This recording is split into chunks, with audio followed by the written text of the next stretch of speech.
जय Shri Krishna, Radhe Govind. Welcome back to Kanhamrit. तो आज इस वीडियो में जानेंगे माघ मास की पूर्णिमा की व्रत की कथा। आज बहुत ही पवित्र तिथि है, आज माघ मास की पूर्णिमा है। अगर आप लोगों ने व्रत किया है या व्रत नहीं भी किया है, तब भी अगर आप ये कथा आज के दिन सुनते हैं तो आपको पूर्णिमा के फल की प्राप्ति होती है। कथा को बीच में बिल्कुल भी मत छोड़िएगा। चलिए कथा में प्रवेश करते हैं। माघ मास की पूर्णिमा की पौराणिक कथा के अनुसार एक नगर में धनेश्वर नाम के एक ब्राह्मण रहते थे। उसकी पत्नी का नाम रूपवती था, जो कि बहुत ही पतिव्रता और सर्वगुण संपन्न थी, लेकिन उन्हें कोई भी संतान नहीं थी। इसीलिए वो दोनों बहुत ही ज्यादा चिंतित रहते थे। एक बार उस नगर में एक महात्मा आए। उन्होंने उस नगर के सभी घरों से दान लिया, लेकिन धनेश्वर की पत्नी जब भी उन्हें दान देने जाती तो वो उसे लेने से मना कर देते।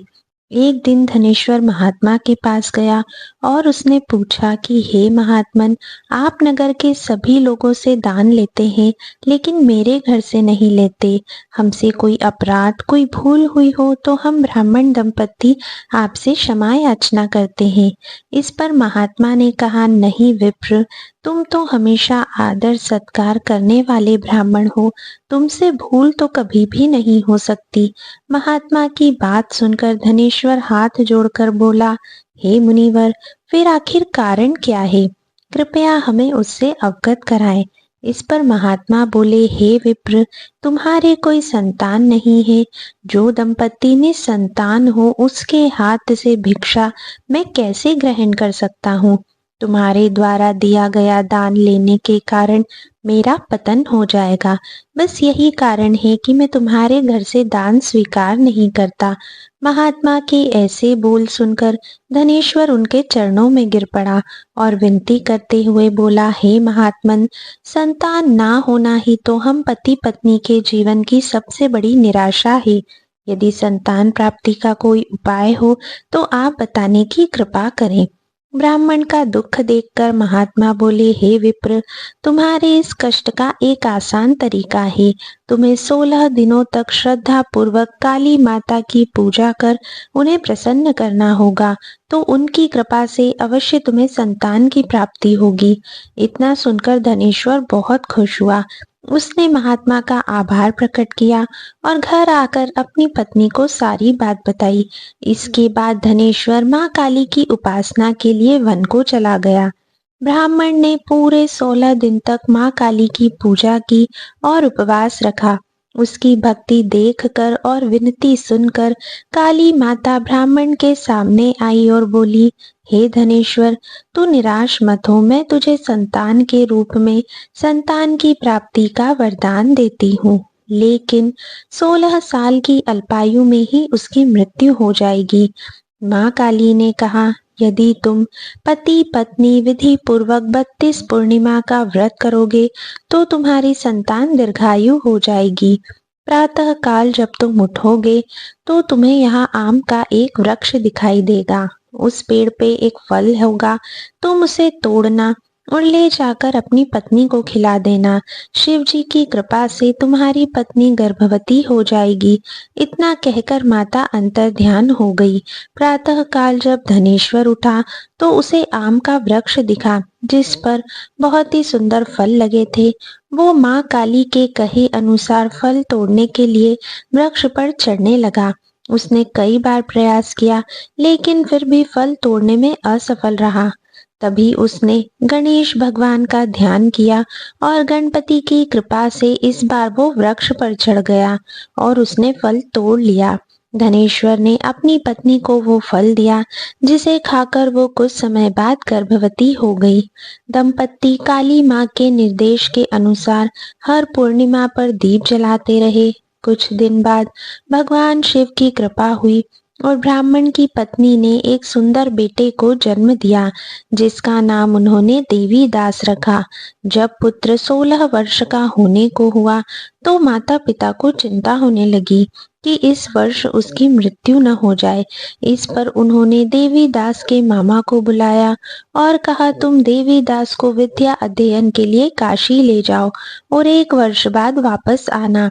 दंपति पूरी आस्था के साथ पूर्णमासी का व्रत कर पुत्र के दीर्घायु होने की कामना करते रहे।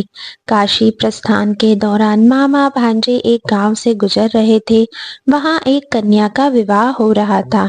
विवाह होने से पूर्व ही उसका वर अंधा हो गया। तभी वर के पिता ने देवीदास को देखा और मामा से कहा, तुम अपना भांजा कुछ समय के लिए हमारे पास दे दो। विवाह संपन्न हो जाए उसके बाद तुम इसे ले जाना। ये सुनकर मामा ने कहा, यदि मेरा भांजा यह विवाह करेगा तो कन्यादान में मिले धन आदि पर हमारा अधिकार होगा। वर के पिता ने मामा की बात स्वीकार कर ली और देवीदास के साथ कन्या का विवाह संपन्न करा दिया। इसके बाद देवीदास पत्नी के साथ भोजन करने बैठा, लेकिन उसने उस थाल को हाथ नहीं लगाया। ये देखकर पत्नी बोली, स्वामी आप भोजन क्यों नहीं कर रहे हैं? आपके चेहरे पर ये उदासी कैसी? तब देवीदास ने सारी बात बताई। यह सुनकर कन्या बोली, स्वामी मैंने अग्नि को साक्षी मानकर आपके साथ फेरे लिए हैं। अब मैं आपके अलावा किसी और को अपना पति स्वीकार नहीं करूंगी। पत्नी की बात सुनकर देवीदास ने कहा, ऐसा मत कहो, मैं अल्पायु हूँ। कुछ ही दिन में 16 वर्ष की आयु होते ही मेरी मृत्यु हो जाएगी। इस पर उसकी पत्नी ने कहा कि स्वामी जो भी मेरे भाग्य में लिखा होगा वो मुझे स्वीकार है। देवीदास ने उसे समझाने की बहुत कोशिश करी, लेकिन जब वो नहीं मानी तो देवीदास ने उसे एक अंगूठी दी और कहा, मैं काशी जा रहा हूँ, लेकिन तुम मेरा हाल जानने के लिए एक पुष्प वाटिका तैयार करो। उसमें भांति भांति के पुष्प लगाओ और उन्हें जल से सींचती रहो। यदि वाटिका हरी भरी रहे, पुष्प खिले रहें, तो समझना कि मैं जीवित हूँ, और जब ये वाटिका सूख जाए तो मान लेना कि मेरी मृत्यु हो चुकी है। इतना कहकर देवीदास काशी चला गया। अगले दिन सुबह जब कन्या ने दूसरे वर को देखा तो बोली, ये मेरा पति नहीं है, मेरा पति काशी पढ़ने गया है। यदि इसके साथ मेरा विवाह हुआ है तो बताए कि रात्रि में मेरे और इसके बीच क्या बातें हुई थी और इसने मुझे क्या दिया था। ये सुनकर वर बोला, मुझे कुछ नहीं पता, और पिता पुत्र वहां से चले गए। उधर एक दिन प्रातःकाल एक सर्प देवीदास को डसने के लिए आया, लेकिन उसके माता पिता द्वारा किए जाने वाले पूर्णिमा व्रत के प्रभाव के कारण वो उसे डस नहीं सका। इसके बाद काल स्वयं वहां आए और उसके शरीर से प्राण निकलने लगे। देवीदास बेहोश होकर गिर पड़ा। तभी वहां माता पार्वती और शिवजी आए। देवीदास को बेहोश देखकर देवी पार्वती बोली, हे स्वामी, देवीदास की माता ने 32 पूर्णिमा का व्रत रखा था, उसके फलस्वरूप कृपया आप उसे जीवन दान दे। माता पार्वती की बात सुनकर भगवान शिव ने देवीदास को पुनः जीवित कर दिया। इधर देवीदास की पत्नी ने देखा कि पुष्प वाटिका में एक भी पुष्प नहीं रहा। वो जान गई कि उसके पति की मृत्यु हो चुकी है और रोने लगी। तभी उसने देखा कि वाटिका फिर से हरी भरी हो गई है। ये देखकर वो बहुत प्रसन्न हुई। उसे पता चल गया कि देवीदास को प्राणदान मिल चुका है। जैसे ही देवीदास 16 वर्ष का हुआ, मामा भांजे काशी से वापस चल पड़े। रास्ते में जब वो कन्या के घर गए तो उसने देवीदास को पहचान लिया और प्रसन्न हुई। धनेश्वर और उसकी पत्नी भी पुत्र को जीवित पाकर हर्ष से भर गए।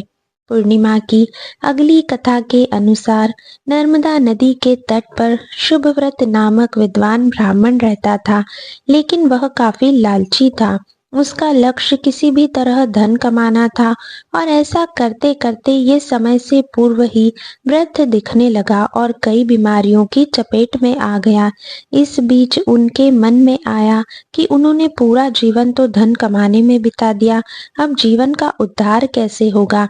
इसी क्रम में उन्हें माघ माह में स्नान का महत्व बताने वाला एक श्लोक याद आया। इसके बाद स्नान का संकल्प लेकर ब्राह्मण नर्मदा नदी में स्नान करने लगा। करीब 9 दिनों तक स्नान के बाद उनकी तबीयत और भी ज्यादा खराब हो गई और इसी दौरान मृत्यु का समय भी आ गया। वे सोच रहे थे कि जीवन में कोई सत्कार्य न करने के कारण उन्हें नरक में जाना पड़ेगा। लेकिन माघ मास में स्नान के कारण उन्हें मोक्ष की प्राप्ति हुई। पौराणिक मान्यता है कि जो व्यक्ति श्रद्धा पूर्वक माघ मास के पूर्णिमा का व्रत रखता है और कथा सुनता है, उन्हें संतान का सुख मिलता है और साथ ही साथ जीवन की सभी मनोकामनाएं पूर्ण होती है। ये थी माघी पूर्णिमा की संपूर्ण कथा। आई होप आप लोगों को कथा पसंद आई होगी और आपने संपूर्ण कथा का लाभ भी जरूर उठाया होगा। आज की वीडियो में बस इतना ही है। अगर आपको कथा पसंद आई है तो चैनल को सब्सक्राइब किए बिना बिल्कुल भी मत जाइएगा। बेल आइकन भी प्रेस कर दीजिएगा ताकि आने वाले और भी वीडियोस की कथा आपको मिलती रहे। चलिए अब हम चलते हैं नेक्स्ट वीडियो में और तभी मिलेंगे। तब तक के लिए राधे राधे।